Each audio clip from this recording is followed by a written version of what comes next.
So do you remember the last time you introduced two of your single friends? Think about that for a minute, because a writer for Vox is asking if it's time to bring back the setup now that there's growing frustration with dating apps. I know.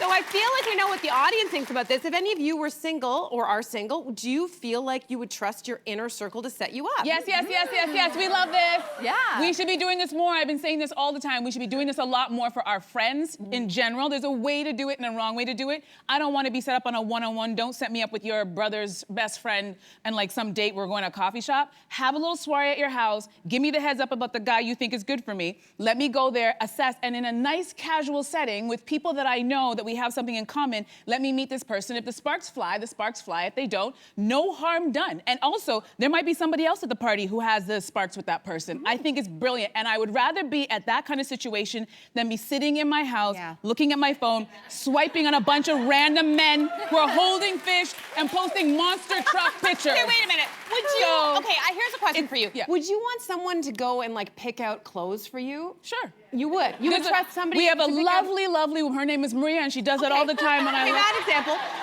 Okay, maybe that's a bad example. Would you want somebody to also like set up a friend for you? Like to be like, oh, I know this person who I work with who I think would be a really good female I'll tell friend you for what. Would you trust them when to do that? When it comes to that, I trust my friends to a point. Have they gotten it wrong in the past? Yes, but their intentions are good. But I tell you what's a little bit dangerous. Going on these apps and meeting some random stranger that I don't know anything about, and I can't turn to anybody and go, well, what do you know about this person? What was he like in his last relationship? I don't have any of that context. That I don't want to do. I'd rather meet that friend. If we don't have chemistry, well, then we move on and it's all good. I'll just say I'm not into the setup because I've had it happen once. The one and only time a friend of mine, my dearest friend, her partner, who I also adore, decided to do a setup. He's like, I have this guy friend. He looks like a young John Voight. I was like, I had to Google. I'm like, what does that look like? Nice. He was kind of attractive. Like, forget about who he is now. He was kind of an attractive guy. So I was like, okay, I'll meet this person. So I met this person. They were fully employed. Like, check. They were a really seemingly nice guy. No, honey. They were good looking. They were seeming, whatever. They were seemed interesting. But fast forward, like, it just quickly became apparent, like, this person had a substance abuse problem.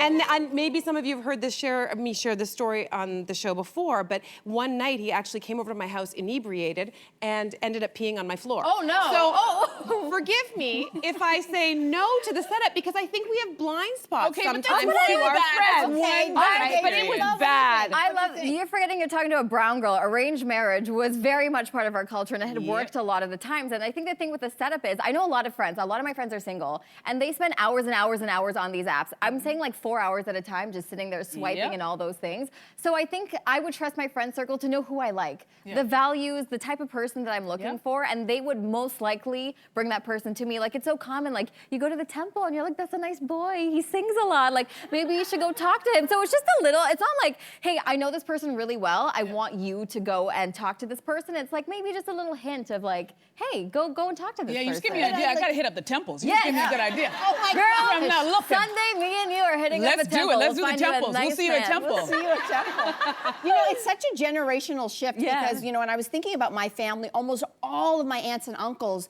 have met their husbands or wives because of someone else in the family. I literally went through the catalog and almost every single person was like that. So something has shifted dramatically and they're all married. I'm going to my aunt and uncle's 50th wedding anniversary this Saturday and they were set up because the brother and the friend and whatever, right? It was a great setup.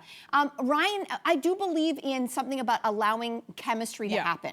There has to be that. I think the forced thing feels icky and it can only go wrong. And then how do you ever see that person again and your friend? Like everything's too much awkward. Circles too. Like if everything there's gets too messy. much pressure, it can get Too much really pressure. messy. What we do need to bring back, again, off the apps, I agree, we need to get rid of that. But what we do need to bring back is just like having group social settings, like where nobody has a vested interest. It's just kind of like getting to know people. Sounds like a setup. It's not a setup.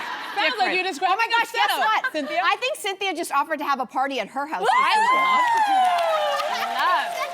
We'll bring temple boys. Yes, I would do it. I would host something like after this. temple, Deep and I will meet you. We're coming. Hey, you, come a bit closer. We've got so many more must-see interviews, spicy debates, lifestyle tips, and pop culture moments. So subscribe to our channel by tapping the logo below and don't miss out.